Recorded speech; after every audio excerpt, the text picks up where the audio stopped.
지난 시간에 우리가 사도행전 3장의 하반부를 공부했잖아요. 네. 어떤 내용 기억에 남으세요?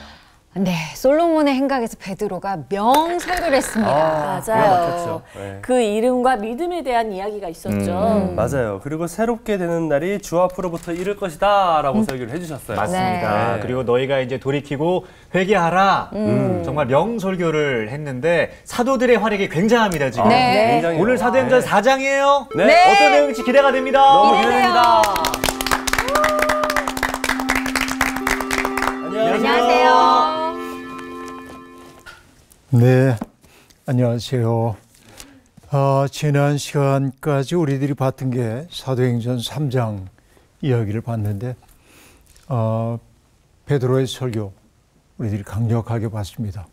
오순절 성령 강림 사건이 일어난 다음에 했던 설교도 봤고 또 솔로몬 행각에서 했던 설교도 보고 두 편의 설교를 보면서 베드로가 탁월하게 리더로서의 역할을 감당하고 있구나 하는 생각을 해봤습니다. 리더들은 언어적 능력도 상당히 탁월해야 하죠. 네. 그런 의미에서 보자고 한다면은 베드로는 참 대단한 그런 능력을 갖게 되었는데 그 모든 것들이 뭐냐면 경험으로부터 우러나온 이야기이죠. 경험이 무르익었고 무르익은 것이 자기 속에 녹아 있었기 때문에 그것이 그 꾸며내는 말이 아니라 자기 속에 있는 진정성 이런 것들이 그대로 터져 나오죠. 그러니까 우리가 어떤 말을 할 때도 전에도 얘기한 바가 있습니다만은 내가 전달하는 내용도 중요하고 그 내용을 아주 밋밋한 언어로 얘기하면 사람들이 별로 귀담아 듣지 않죠. 네. 그러니까 말을 잘하는 사람들이 필요하고 이게 이제 고대 그리스에서는 우리가 궤변론자라고 번역을 하기도 했던 사실은 궤변론자 그러면 이상한 사람들이잖아요. 네. 근데 소피스트라는 것은 궤변을 얘기하는 게 아니라 어떤 정치적인 입장이나 태도 같은 것들을 사람들에게 잘 설득할 수 있는 사람들, 네. 언어적 능력이 있는 사람들을 소피스트라고 얘기했는데 그러니까 도시국가가 많았던 그리스에서는 이렇게 말로 사람들을 설득할 수 있는 사람들이 중요했고 고대의 자유인들의 그 교육 과정 가운데는 수사학이 빠지지 않습니다. 네. 문법도 그렇고 또 논리적 사고를 하기 위해서 기하학도 공부하고 이런 것들이 그러니까 말이 정말 중요한 거예요. 그런데 그런 어떤 그 열정도 중요하지만은 무엇보다 중요한 게 말하는 사람, 메신저가 믿을 만한 사람이지. 맞아요. 그것이 가장 중요한 것이었습니다. 그러니까 사람들이 예수님의 말씀을 듣고 권위 있는 말씀이로다라고 느꼈던 까닭은 예수님의 말씀이 한 번도 듣도 보도 못했던 새로운 말씀이기 때문도 아니고 예수님이 열정적으로 사람들에게 연설했기 때문도 아니고 그냥 그 존재 그 자체가 말씀이기 때문에 사람들은 거기에서 권위를 느꼈다고 얘기할 수 있겠는데요. 네. 그 베드로가 이렇게 아주 강력한 언어적 능력을 갖게 된 것은 그 사람 속에 있는 그 뜨거운 마음, 그리스도를 향한 뜨거운 마음이 있었기 때문이고 그 마음을 정돈해 준 게 성령의 능력이었다. 이렇게도 볼 수 있습니다. 오늘 수업 사도행전 10강 공회 앞에 선 베드로와 요한. 자, 조금 텍스트 읽어가며 얘기합시다. 네. 사도행전 4장 1절부터 4절 정훈 학생. 네.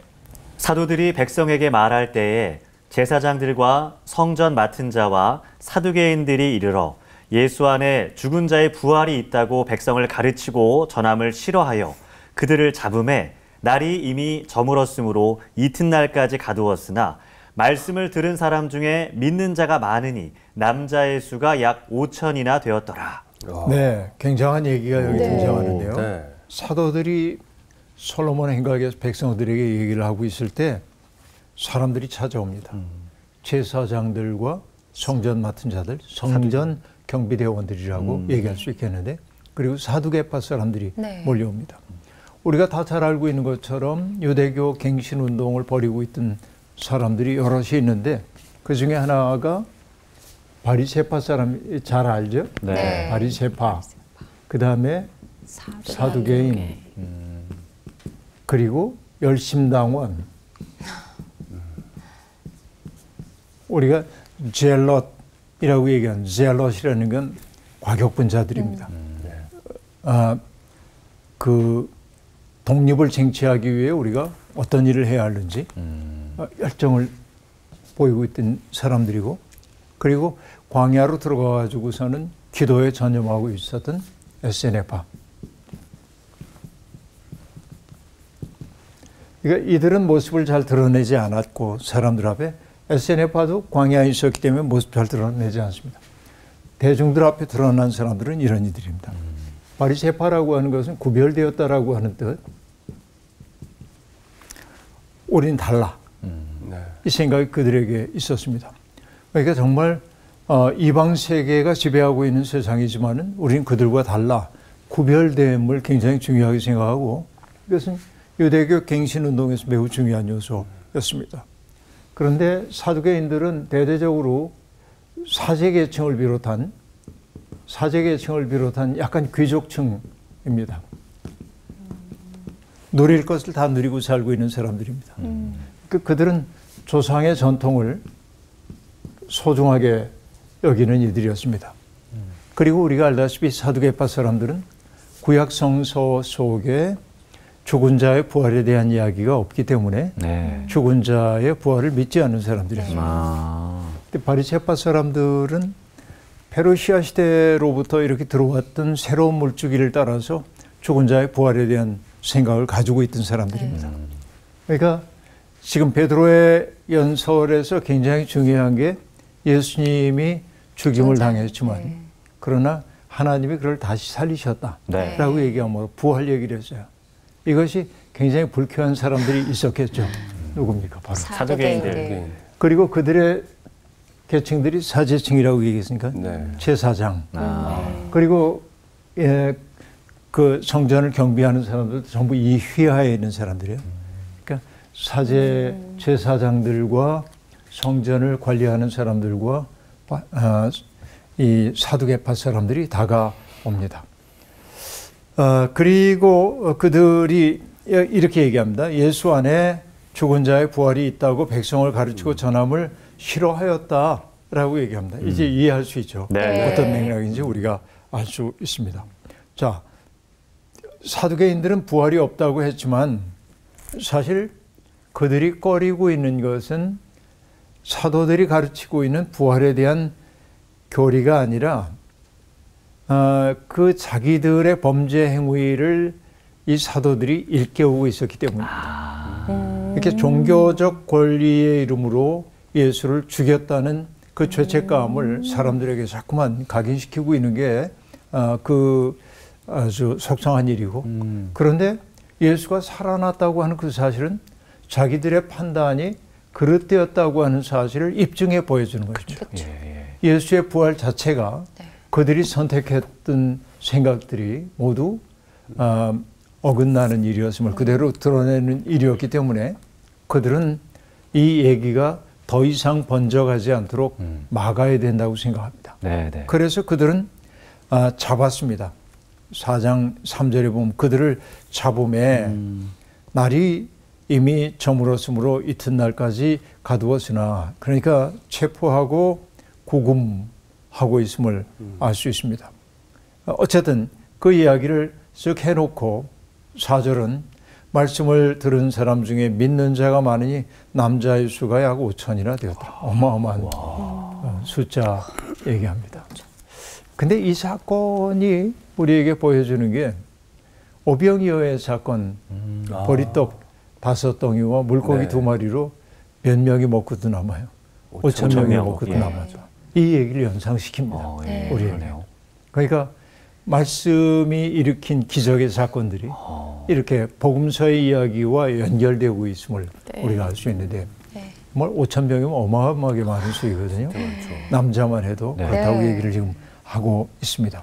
그러고 나서 그 유명한 신문 이야기가 등장하는데 우리 5절부터 12절까지 이튿날 관리들과 장로들과 서기관들이 예루살렘에 모였는데 대제사장 안나스와 가야바와 요한과 알렉산더와 및 대제상의 문중이 다 참여하여 사도들을 가운데 세우고 묻되 너희가 무슨 권세와 누구의 이름으로 이 일을 행하였느냐. 이에 베드로가 성령이 충만하여 이르되 백성의 관리들과 장로들아 만일 병자에게 행한 착한 일에 대하여 이 사람이 어떻게 구원을 받았느냐고 오늘 우리에게 질문한다면 너희와 모든 이스라엘 백성들은 알라. 너희가 십자가에 못 박고 하나님이 죽은 자 가운데서 살리신 나사렛 예수 그리스도의 이름으로 이 사람이 건강하게 되어 너희 앞에 섰느니라. 이 예수는 너희 건축자들의 버린 돌로서 집 모퉁이의 머릿돌이 되었느니라. 다른 이로서는 구원을 받을 수 없나니 천하 사람 중에 구원을 받을 만한 다른 이름을 우리에게 주신 일이 없음이라 하였더라. 네, 아주 강력한 메시지가 이 앞에 등장하고 있음을 알 수 있는데요. 자, 이렇게 얘기를 좀 해보면 될 텐데, 이 사도 일행은 지금 이제 최초로 이제 갇히게 됩니다. 고금을 경험하는 것이죠. 예수의 이름 때문에 박해를 받기 시작하는 겁니다. 드디어. 그러니까 그 성전 체제의 중심 인물들이 사도들을 붙잡아서 고금까지 했다고 하는 것은 그들이 숨기고 싶은 것이 있기 때문이었는데 결국 이제 성전 체제의 무능을 가리기 위한 것이기도 했는데 왜냐하면 성전은 그 날 때부터 걷지 못하는 사람에게 아무런 일도 해줄 수가 없었습니다. 네. 그렇죠. 네. 무능했어요. 성전 체제가. 아, 그러네. 그런데 그 나사렛 예수의 이름으로 예. 그 사람이 일어섰어요. 네. 그 사건은 자기들의 무능함을 도드라지게 보여주는 사건이기도 합니다. 그렇죠. 그러니까 지금 화가 나가지고 가뒀는데 다음 날 대책회의가 열립니다. 그러니까 관리들과 장로들과 서기관들이 예루살렘에 모였다. 대체로 우리가 이것을 사내들인 공의회라고 보고 있는데 이 사내들인 공의회는 우리로 얘기하면 의회 비슷한 거라고 보면 될 텐데 대제사장이 의장이고요. 네. 그렇게 해서 71인으로 구성되어 있는 어마어마한 모임입니다. 백성의 대표자들 모임이라고 볼 수 있겠는데 대제사장인 안나스 그리고 가야바 안나스님이 은퇴했을 텐데 가야바일 텐데 그리고 요한과 알렉산더 대제사장들의 문중이 다 참여하여서 사도들을 신문합니다. 자, 7절에 이제 신문이 이렇게 시작됩니다. 너희가 무슨 권세로 누구의 이름으로 이 일을 행하였느냐. 자, 두 가지 질문이 등장하고 있네요. 네. 무슨 권세로? 네. 누구의 이름으로? 누구의 이름으로? 두 가지 질문입니다. 이 일, 그건 뭐죠? 병자를 고친. 병자 고친 일. 네. 네. 이 일을 행했는데 무슨 권세로 이걸 했냐? 누구 이름으로 했냐? 두 가지 근거를 지금 딱 질문을 하고 있습니다. by what power? 어떤 파워냐? 근데 우리는 내가 파워라고 얘기하니까 네. 느낌이 있어요. 네. 어떤 느낌이냐면 성령이 너희에게 임하시면 너희가 능력을 받고 파워를 받고 그죠? 네. 그렇게 얘기하니까 확 와요. 뭔가. 네. 그죠? 그리고 누구의 이름으로 in whose name 베드로가 늘 뭐라고 해요? 그 이름. 그건 나사렛 예수의 이름. 그러니까 질문 자체가 답이 딱 나와요. 아주 질문을 잘했는데요. 그러게요. 질문을 진짜 잘했다. 네. 질문 자체가 사도들의 증언을 힘있게 만들어주고 네. 있습니다. 이게. 그러니까 이 권세라고 얘기를 하고 있는데 파워를 얘기하는 것이기도 하지만 권위를 얘기하는 것일 수도 있겠는데 엘버튼 오런이라고 하는 분이 썼던 책에서 조그만 책에서 내가 잊을 수 없는 구절이 하나 있습니다. 바리새파 사람과 예수님을 딱 대별하면서 그는 이렇게 얘기합니다. 바리새파 사람들은 권위를 진리로 삼았지만 예수님은 진리를 권위로 삼았다. 이게 강렬한 얘기입니다.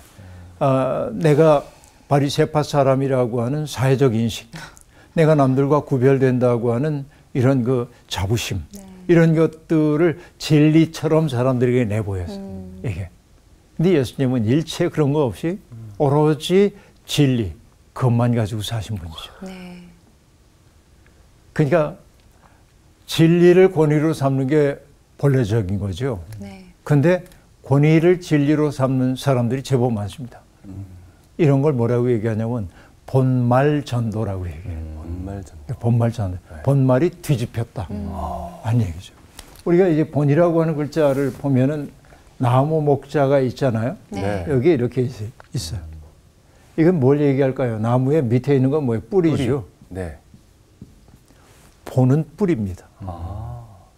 그리고 여러분, 뿌리는 사람들 눈에 보입니까? 안 보이면 안 보이죠. 됩니다. 네. 네. 뿌리는 안 보이기 때문에 사람들에게 매력적으로 다가오지 않을 수도 있습니다. 그러나 본이 살리게 만듭니다. 나무를. 뿌리가 없는 나무 상상할 수가 없죠. 네. 말이라고 하는 것은 나무목 위에 이렇게 긴 줄이 하나 있습니다. 이건 열매입니다. 열매도 중요하죠, 나무에서. 네. 네. 그러나 열매를 맺게 하는 것은 누구입니까? 뿌리죠. 네. 근데 사람들은 늘 뭘만 보냐면 겉으로 드러난 것만 봅니다. 이걸 잘 보지 않는 거죠. 뿌리는 썩어가는데 열매가 있는 척할 때가 있어요. 이게 본말 전도입니다. 그러니까 지금 이 사도들과 사내들인 공의의 입장이 딱 대립하고 있는데 말에 집착을 하는 사람들과 본을 붙들고 있는 사람이 지금 대립하고 있습니다.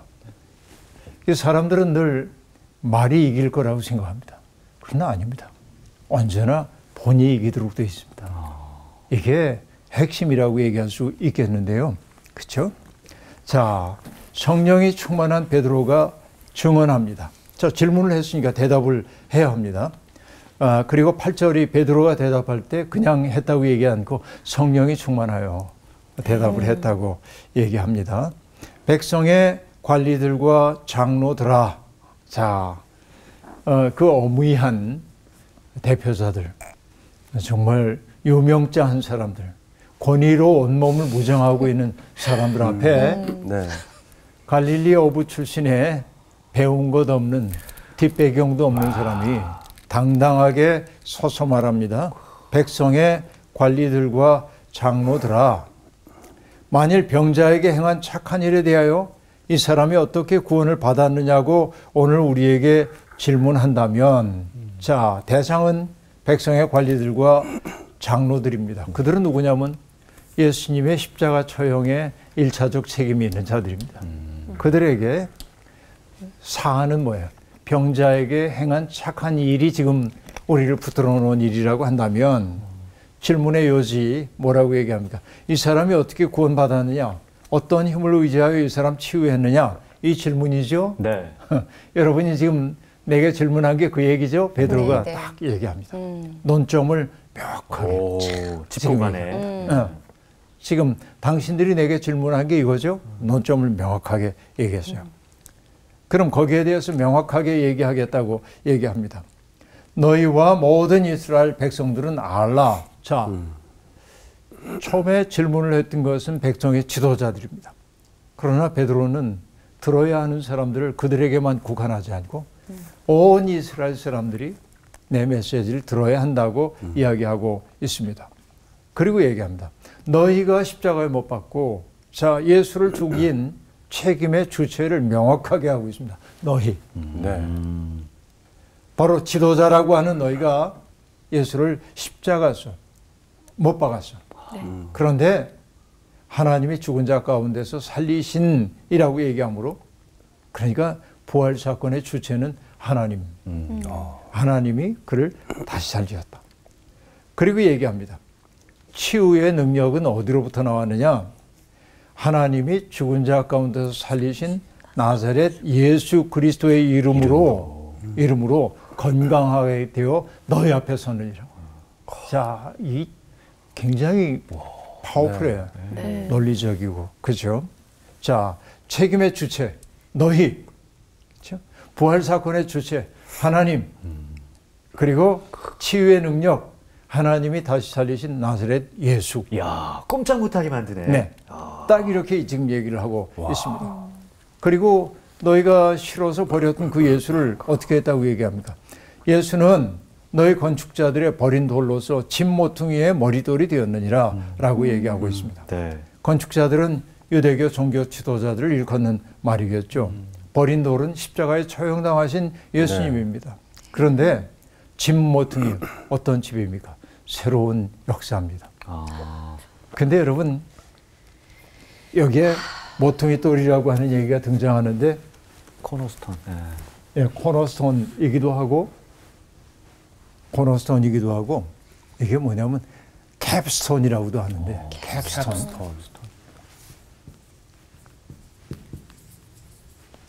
뭐 스톤 이렇게 코너스톤 이렇게 얘기하는데 코너스톤은 이렇게 모퉁이에 놓여지는 게 코너스톤입니다. 코너. 이쪽 벽면과 이쪽 벽면을 연결하는 이게 코너스톤이기도 하죠. 캡스톤이라는 게 뭐냐면 여러분 아치형 대문 같은 거를 이렇게 보면은 이렇게 아치형 돼 있잖아요. 네. 여기 이제 돌들을 이렇게 거푸집을 만들어 가지고 여기 돌을 쌓아 올려 이렇게. 근데 얘가 무너지지 않기 위해서 마지막에 뭐냐면은 딱 이렇게 되어 있는 이게 딱 들어갈 때 힘의 균형이 정확히 맞아서 얘가 꼼짝 안 유지를 하는 맞아. 그게 캡스톤이에요. 그러니까 이게 코너스톤으로 얘기될 수도 있고 캡스톤으로 얘기될 수도 있는데 네. 조금 알아듣기 좋게 하자면 캡스톤에 가까워요. 이게. 그러니까 예수 그리스도가 건축물에서 뭐냐면은 다 만들어져도 캡스톤이 없으면 붕괴될 수밖에 없어요.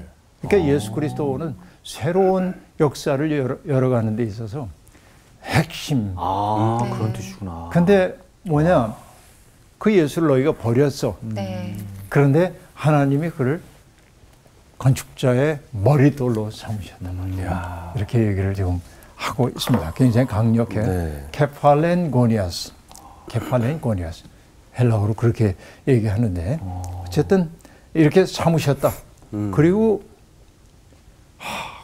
4장 12절입니다.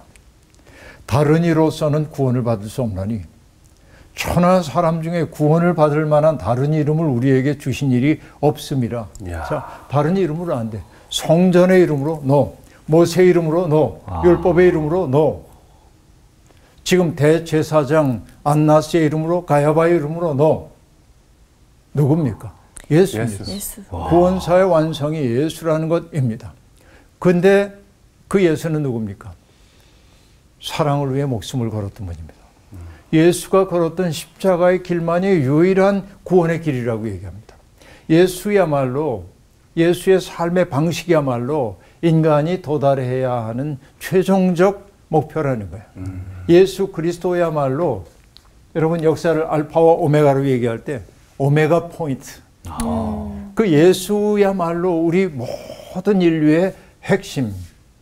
이 예수의 마음 없이는 우리가 구원받을 수가 없다. 그러니까 여러분 쉽게 그냥 내가 예수님 믿었으니까 구원받았네 이렇게 얘기하면 안 되고 예수의 마음이 우리 속에 들어와야 돼. 그 마음 아니고는 구원받을 수 없다. 강력한 메시지가. 그러니까 여러분 예수님의 삶의 방식이나 사람들을 대하는 태도와는 무관하게 살면서 내가 교회 열심히 다니니까 내가 성경도 제법 많이 아니까 내가 예수의 이름으로 기도하니까 나는 구원받았어 라고 말하는 것은 허위의식이 될 가능성이 있어요. 예수를 믿는다고 하는 것은 결국 예수의 마음과 깊은 일치를 이루기 시작하는 것을 의미합니다. 그러니까 그 이름이라고 하는 것은 그냥 기호가 아니에요. 그 이름은.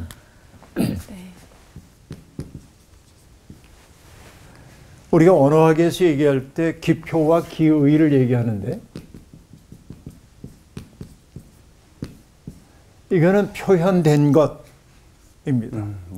기의는 그 속에 담긴 뜻을 나타냅니다. 그러니까 예수의 이름이라고 하는 예수라고 하는 이름은 기표입니다. 그런데 예수의 이름에 담겨 있는 의미는 뭐냐면 예수적 삶이어야 하는 거예요. 우리가 예수적 삶을 살아야 하고 예수님의 마음씀을 갖기 시작해야 하는 거예요.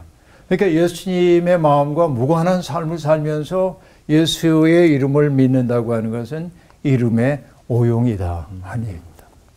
그러니까 저 조금 어려운 말을 썼습니다만 이 기표에만 붙들려 있는 사람들이 자기들이 잘 믿는 줄 알면서 엉뚱한 일을 많이 했다 하는 얘기입니다. 그러니까 여러분 뭐 뜻은 가상했는지 모르지만은 중세의 십자군 전쟁 보더라도 명분은 굉장히 성지를 순례자들을 보호하기 위해 성지를 사수해야 한다는 것이었지만은 그 다음부터는 다 변질되거든요.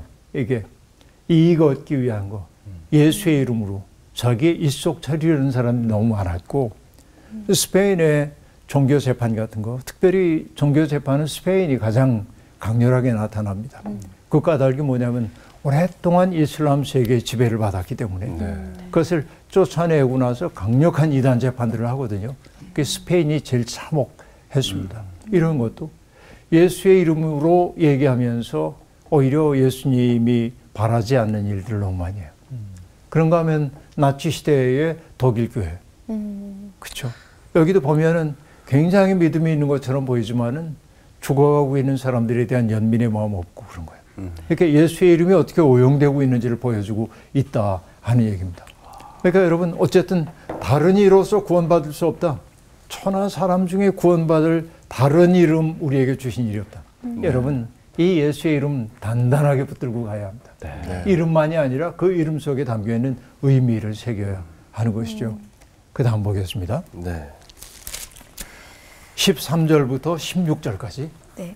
그들이 베드로와 요한이 담대하게 말함을 보고 그들을 본래 학문 없는 범인으로 알았다가 이상히 여기며 또 전에 예수와 함께 있던 줄도 알고 또 병 나은 사람이 그들과 함께 서 있는 것을 보고 비난할 말이 없는지라 명하여 공회에서 나가라 하고 서로 의논하여 이르되 이 사람들을 어떻게 할까 그들로 말미암아 유명한 표적 나타난 것이 예루살렘에 사는 모든 사람에게 알려졌으니 우리도 부인할 수 없는지라. 네. 자, 이 산헤드린 공회 회원들이 이제 우리가 겁주면은 따를 거야 하고 생각했는데 아니야. 이 사람들이 당당한 거야. 그러니까 베드로와 요한이 담대하게 선 것을 보니까 당혹한 거예요. 당혹스러웠어요. 그래서 얘기합니다. 아니 이게 학문 없는 범인으로 알았다가 범죄자를 뜻하는 게 아니고 평범한 사람, 무지렁이. 그냥 무지렁이라고 생각을 했는데 일이나 이치에 어둡고 어리석은 사람으로 여겼는데 그렇죠? 이 사람들이 예수와 함께 있는 줄 알았는데 말을 너무 정연하게 하는 걸 보고 놀랍니다. 그러니까 여러분 그 예수의 마음이 들어가면 존재 자체가 변화됩니다. 그러니까 삶을 대하는 태도가 달라지고 나면은 세상의 이면이 보이는 거예요. 내가 모든 사람들이 이익을 향해 이렇게 나 있기 때문에 안 보이는 인생의 뒷면이 있는데 이익을 추구하던 삶에서 잠시 돌아서고 나니까 전혀 다른 세계가 보여요. 그러니까 베드로가 당당하게 그 얘기를 할 수 있는 겁니다. 그러니까 학문 없는 범인으로 알았는데 왜 이렇게 말을 잘하는 거야? 그리고 또 하나는 무엇입니까? 이 40년 동안 날 때부터 걷지 못하던 사람이 병이 나왔다는 사실은 바꿀 수 없는 현실이 되어버렸다 말이죠. 이거 큰일 났어요. 어떻게 해야 하는 겁니까? 그래서 사도 일행을 잠시 나가 있어. 얘기를 하고 서로 의논합니다. 어떻게 해야 되지? 어떻게 해야 되지? 그들이 의논을 해요. 대책회의가 열린 겁니다. 재밌죠? 17절부터 22절까지. 코미디 같아. 이것이 민간에 더 퍼지지 못하게 그들을 위협하여 이후에는 이 이름으로 아무에게도 말하지 말게 하자 하고 그들을 불러 경고하여 도무지 예수의 이름으로 말하지도 말고 가르치지도 말라 하니 베드로와 요한이 대답하여 이르되 하나님 앞에서 너희의 말을 듣는 것이 하나님의 말씀을 듣는 것보다 옳은가 판단하라. 우리는 보고 들은 것을 말하지 아니할 수 없다 하니 관리들이 백성들 때문에 그들을 어떻게 처벌할지 방법을 찾지 못하고 다시 위협하여 놓아 주었으니 이는 모든 사람이 그 된 일을 보고 하나님께 영광을 돌림이라. 이 표적으로 병 나은 사람은 40여 세나 되었더라.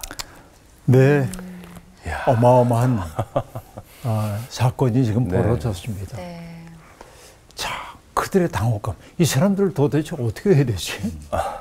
그래서 의논을 하게 되는 겁니다. 자, 이들을 통해 유명한 표적이 나타나는 건 부정할 수 없다.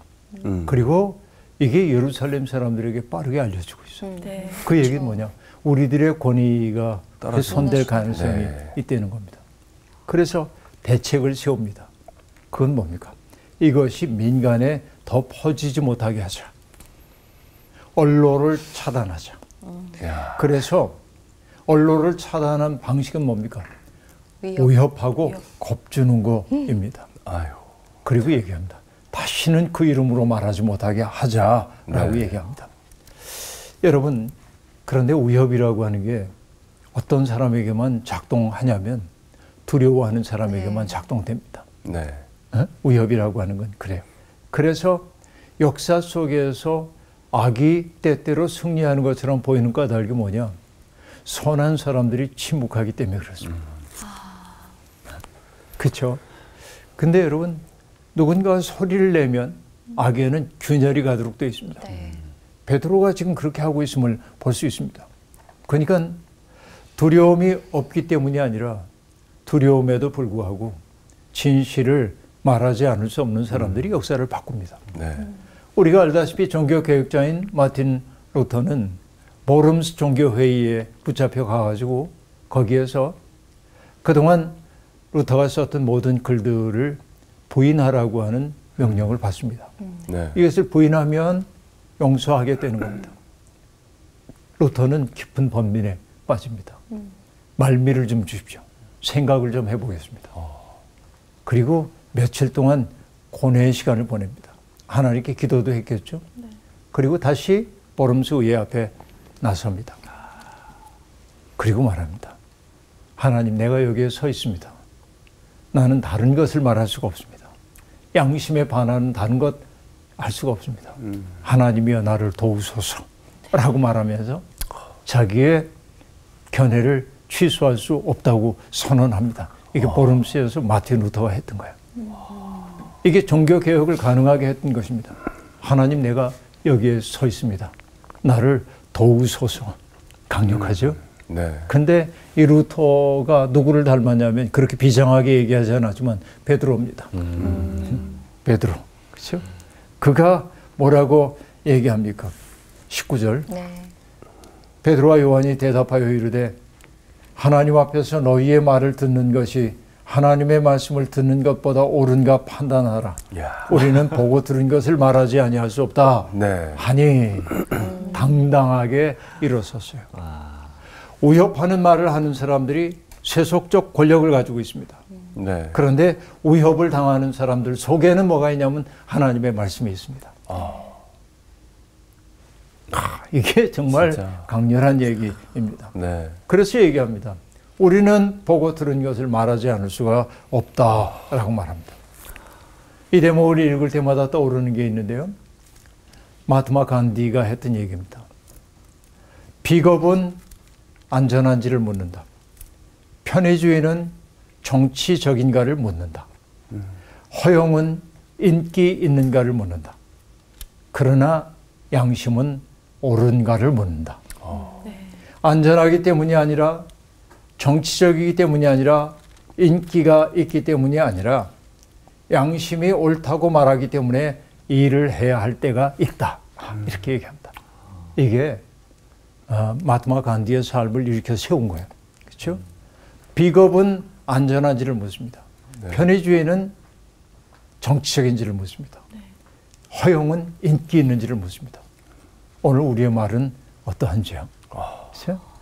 우리가 안전하기 때문에 혹은 허용 때문에 정치적이기 때문에 인기 있기 때문에 아니요.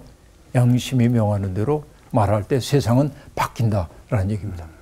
그래서 여러분 우리가 그 1970년대 80년대 그 권위주의적인 시대를 살 때 우리 젊은이들이 모이면 많이 불렀던 찬송가가 있습니다. 336장인데 환난과 핍박 중에도 성도는 신앙 지켰네. 아시죠? 네. 이 찬송가를. 이 신앙 생각할 때 기쁨이 충만하도다. 네. 환난과 핍박 중에도 성도는 신앙 지켰네. 그렇죠? 성도의 신앙 따라서 죽도록 충성하겠네. 그리고 그 다음 가사는 옥중에 매인 성도나 양심은 자유 얻었네. 양심은 자유 얻었네. 우리도 고난 받으면 죽어도 영광 되도다. 성도의 신앙 따라서 죽도록 충성하겠네. 성도의 신앙 본받아 원수도 사랑하겠네. 인자한 언어 행실로 이 신앙 전파하리라. 성도의 신앙 따라서 죽도록 충성하겠네. 여러분, 나는 베드로의 이 강력한 연설을 떠올릴 때마다 이 찬송가가 떠올라요. 네. 환난과 핍박 중에도 성도는 신앙 지켰네. 그렇죠? 옥중에 매인 성도나 양심은 자유 얻었네. 이 강력함이 있는 겁니다. 관리들이 당혹합니다. 왜? 자기들이 말하면 예. 그렇죠. 대부분 그럴 줄 그러는데. 알았는데. 다 그러는 거죠. 네. 네. 그런데 안 그런 사람들이 등장하고요. 진짜. 당황했어요. 그래서 어떻게 처벌할지 방법을 찾지 못하고 기껏 하는 게 뭐냐면 다시 오협하고 놓아줬다. 있구나. 말하지 마. 다시는 그 이름으로 말하지 마. 네. 그렇죠? 이는 모든 사람이 그 된 일을 보고 하나님께 영광을 돌림이라 하고 말합니다. 그들은 사람들의 시선을 의식하고 있습니다. 자기들을 주목하고 있는 눈들이 있습니다. 이 놀라운 기적과 이 당당함을 바라보면서 마음이 뜨거워지고 있는 사람들이 있습니다. 자기들이 위험에 처했다는 것을 알아요. 그러니까 더 이상 위협할 수가 없습니다. 왜냐하면 사람들이 이 일로 인하여 하나님께 영광을 돌리고 있었기 때문에 그러합니다. 여러분, 예수 믿는 사람들의 아름다움이 이런 데 있는 거 아닙니까? 네. 이런 당당함. 오늘 우리가 이 당당함이 있는지, 우리가 몇 주 전에 얘기했습니다만, 은과 금은 내게 없지만은 내게 있는 것으로 내게 준다. 곧 나사렛 예수의 이름으로 일어나 걸으라. 이 대목을 보면서 제가 탄식했던 게 뭐냐면, 오늘 우리는 은과 금은 있는데 나사렛 예수의 이름으로 말하는 권능은 잃어버린 거 아닌가. 그 이름은 아까도 얘기했지만은 기호로서의 기표가 아니에요. 내 속에 예수의 마음이 차올라서 바라는 말 한마디가 강력한 사건을 일으킬 텐데 우리가 그런 권능이 우리에게 있는가라고 묻는 겁니다.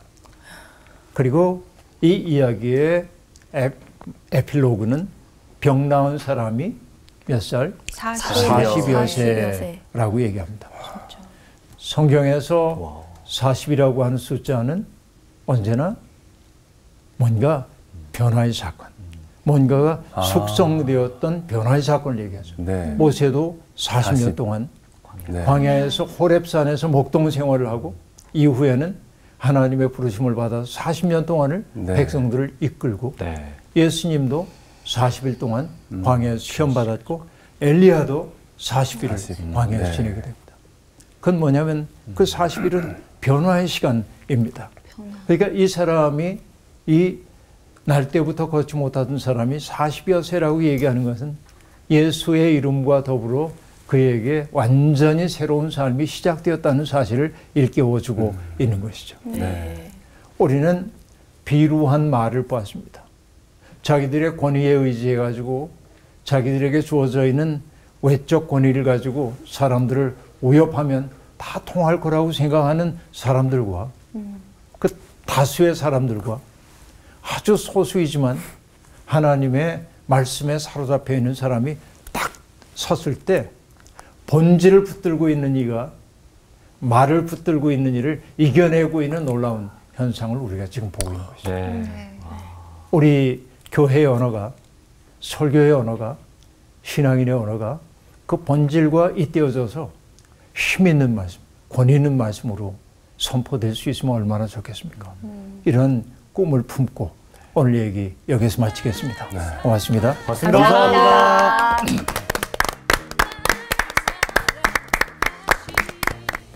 과연 나는 그 앞에서 이렇게 할 수 있었을까? 라는 생각에 좀 갑자기 부끄러워지기도 하고 네. 다시 한 번 더 제 믿음을 체크하는 그런 시간이 된 것 같아요. 네. 진짜 참 담대하다. 아, 그걸 딱 보여주는 본보기가 아니었나 싶어요. 맞아요. 네. 맞아요. 그래서 지금 이 성경을 읽으니까 막 가슴이 뛰고 맞아요. 정말 그 성원이 말한 당당함이 하나님의 그 말씀으로 다 믿음으로 나올 수 있다는 게 너무 소망을 갖겠습니다. 네. 저도 마찬가지로 되게 오늘 수업이 되게 감동적이었어요. 맞아요. 감동적이었고 마치 진짜 생생한 영화의 한 장면, 그 하이라이트를 딱 보고 있는 듯한 네. 공회에 있는 사람들에게 베드로가 담대하게 하는 그게 2000년 전 일인데도 지금 약간 생생하게 좀 전해져 와서 되게 감동스럽고 어떤 권력을 두려워하지 않잖아요. 계산하지 않고 타협하지 않고 그냥 외길을 가는 그 모습이 되게 너무 감동적이에요. 우리도 앞으로 살아갈 때 이 믿음을 마음속에 좀 품고 네, 그 당당함으로 좀 살아갔으면 좋겠습니다. 네. 예수의 이름으로. 예수의 이름으로!